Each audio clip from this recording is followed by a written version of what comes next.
Welcome back. There are two main components that no computer can exist without: CPU and memory. The CPU does the work, and the memory remembers.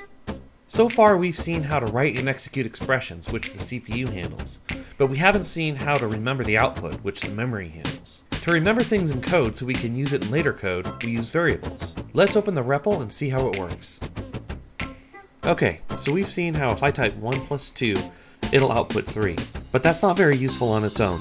So try typing x equals 1 plus 2 and press enter. It still outputs 3 because as an expression, x equals 3 evaluates to 3.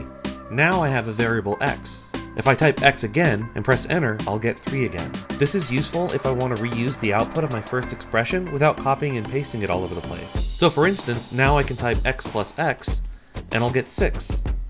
Variables can have any name you want, so long as it doesn't start with a number or the variable name itself isn't some reserved keyword in the programming language.